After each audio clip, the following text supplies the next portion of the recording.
Hello दोस्तों, ऐसी कौन सी चीज़ है जो आपके लगभग हर सवाल के जवाब पलक झपकने से भी पहले आपको दे देती है और आप इस चीज़ का ज़रूरत पड़ने पर हमेशा ही इस्तेमाल करते हैं? जी हाँ दोस्तों, आपका जवाब बिल्कुल सही है। वो गूगल ही है जो आज हमारे जीवन को बहुत आसान बना रहा है। तो दोस्तों, इस वीडियो में हम बात करने वाले हैं गूगल के सीईओ सुंदर पिचाई के बारे में। तो चलिए वीडियो को शुरू करते हैं। पर इससे पहले अगर आपने इस चैनल को अभी तक सब्सक्राइब नहीं किया है तो प्लीज़ इस चैनल को सब्सक्राइब कीजिए और बेल आइकन को भी दबा दीजिए। सुंदर पिचाई का जन्म 10 जून 1972 को मदुरई तमिलनाडु में हुआ था। उनकी माता का नाम लक्ष्मी पिचाई था और वो एक स्टेनोग्राफर थी और पिता का नाम रघुनाथा पिचाई था जो कि एक इलेक्ट्रिकल इंजीनियर थे। उनके पिता की एक मैन्युफैक्चरिंग प्लांट भी थी जहां वो इलेक्ट्रॉनिक कंपोनेंट्स बनाते थे। सुंदर पिचाई एक बहुत ही मिडिल क्लास फैमिली को बिलोंग करते थे और इस मुकाम पर पहुंचने से पहले उन्होंने बहुत स्ट्रगल किया। वो अपने माता पिता के साथ 2 बेडरूम अपार्टमेंट में रहते थे और उनका जीवन बिल्कुल सामान्य था। वो अपने भाई के साथ फर्श पर ही सोया करते थे और उनके घर में टेक्नोलॉजी से जुड़ी कोई चीज़ नहीं थी जब तक कि उनके पिताजी ने एक टेलीफोन नहीं लिया। वो सिर्फ 12 साल के थे जब उनके घर में कोई टेक्नोलॉजी से जुड़ी चीज़ पहली बार घर पे आई थी। मिस्टर पिचाई की मेमोरी इतनी शार्प थी कि उन्हें अपने टेलीफोन में डायल किए हर नंबर याद हो जाते थे। उनके पिताजी जब घर में कोई इलेक्ट्रिकल चीज़ लेके आते थे तो सुंदर पिचाई बहुत ही रुचि से उसे समझने की कोशिश करते थे और ये भी कहा जाता है कि उन्होंने अपने घर का टेलीफोन भी खोल दिया था ये देखने के लिए कि वो काम कैसे करता है। तो टेक्नोलॉजी के प्रति उनकी रुचि होने के कारण उन्होंने इंजीनियरिंग की पढ़ाई करने का फैसला किया। वो पढ़ाई में बहुत अच्छे थे और उन्होंने आईआईटी खड़गपुर से मेटलर्जी इंजीनियरिंग की डिग्री हासिल की और क्योंकि वो बहुत ब्राइट स्टूडेंट थे उन्हें सिल्वर मेडल भी दिया गया।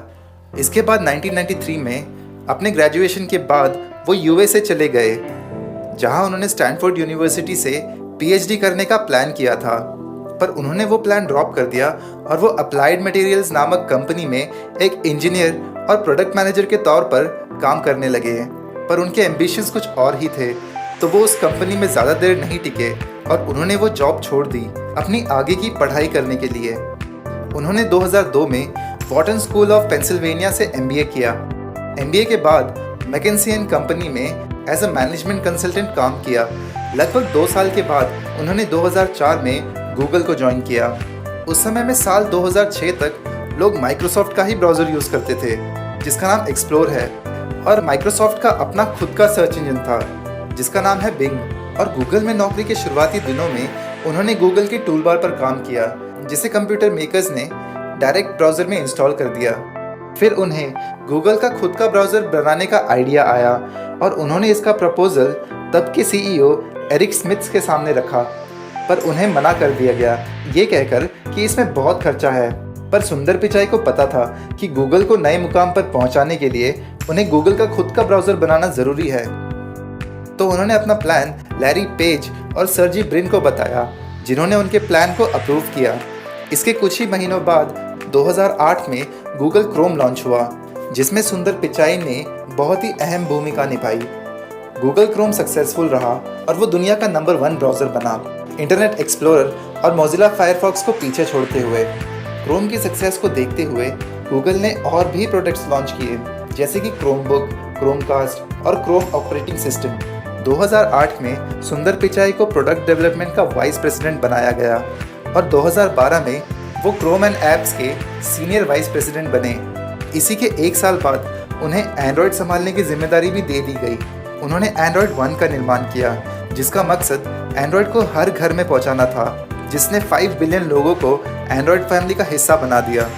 और इस सक्सेस के बाद 2014 में वो हेड ऑफ प्रोडक्ट्स बने और वो लैरी पेज के सेकेंड इन कमांडेंट भी बने। लोग गूगल को सुंदर पिचाई के चेहरे से जानने लगे। उनकी आसमान को छूती कामयाबी को देख उन्हें ट्विटर और माइक्रोसॉफ्ट जैसी टॉप टेक कंपनी से सीईओ के पोस्ट के लिए ऑफर्स भी आए, पर वो गूगल के प्रति लॉयल रहे और 10 अगस्त 2015 को गूगल ने उन्हें अपनी कंपनी का सीईओ बना दिया।